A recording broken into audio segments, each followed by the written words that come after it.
tell you, like, that was the secret for me. I watched cartoon. Yeah. Another thing is, a lot of people, when they come to the state, they go find people that are similar to them. Somebody told me was like, hey, if you want to learn English, don't hang out with everybody that speak Haitian Creole, because you'll never get out that environment. Yeah. So, as again, Right. I learned, if I want something that I don't have, I need to go to an environment that where I'm uncomfortable. Yeah. So I started making friends with people that didn't speak Haitian Creole to force me to learn English. And then I watched a lot of cartoons.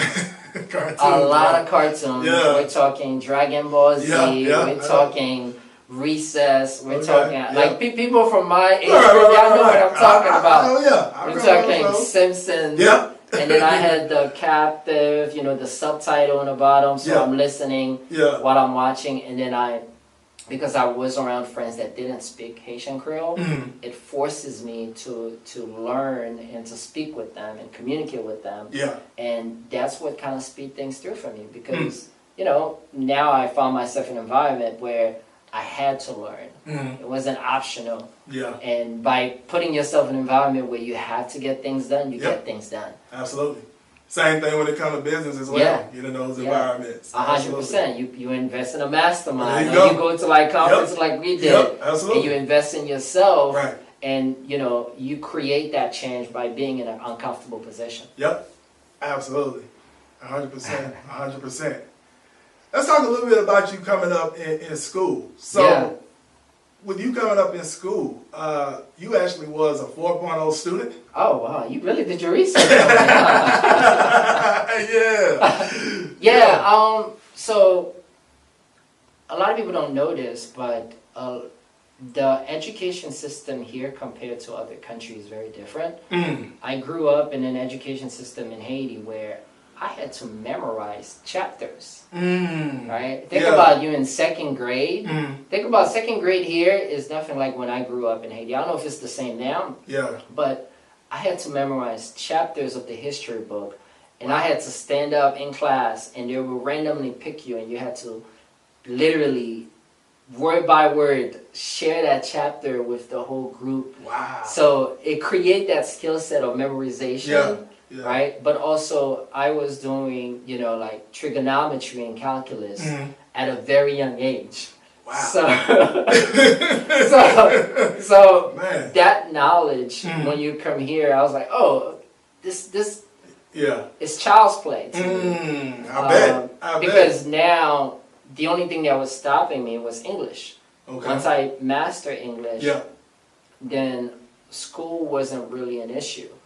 I understand it. I've done all this stuff when I was in grade school and elementary school. So what you guys were learning here in high school was child's play to me, because I was like, oh, okay, I get it. Oh, boom. So I don't even, this is the first time I'm going to share this story. Okay. Back in high school here in the state, I always had that entrepreneurial mindset. Right. So I have friends where I'm like, hey, I can help you with your homework.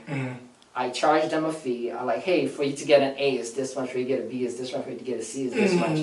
So when I finished trying them over, I had clients.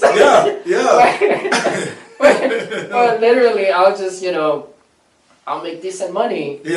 Without just, I'll write 4 or 5 papers for them.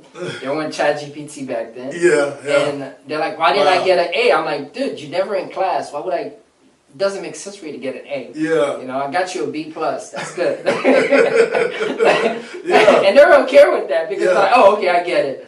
So I had my own little hustle in high school where I'm like, oh, I can make money by just doing everybody's homework.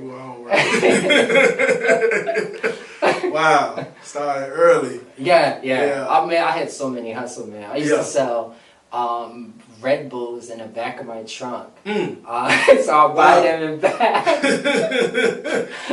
How old were you doing that? I was young. I was really young. Like, 16, 17, 18. Wow. Plus I was working, I started working right after I learned how to speak English. I was working in a deli. I was doing sandwiches in the back. Okay. And then after I started learning sales, so I worked for a telemarketing company. Yeah, I was gonna get into that. Yeah. So you have a background in sales. Dude, that was one of the best sales job I ever had because what happened there is that if you didn't make a sale, think of like Boiler Room, right? It's like hundreds of us, high school, college kids, right, in a building just cold calling all day. So I had to make all these cold calls, like 700 cold calls every night. 700. So I go to school, get out at 4, hop on the bus, about half hour to the telemarketing site, go in there, 5:30, we in there calling until 10, and then you had to make a sale, you get fired. So it puts a pressure on you, but it also, we had script, and then we had people listening to our calls to help us improve. Right. Over time, you get better and better at it. Absolutely. And then you start realizing, oh, it's a numbers game.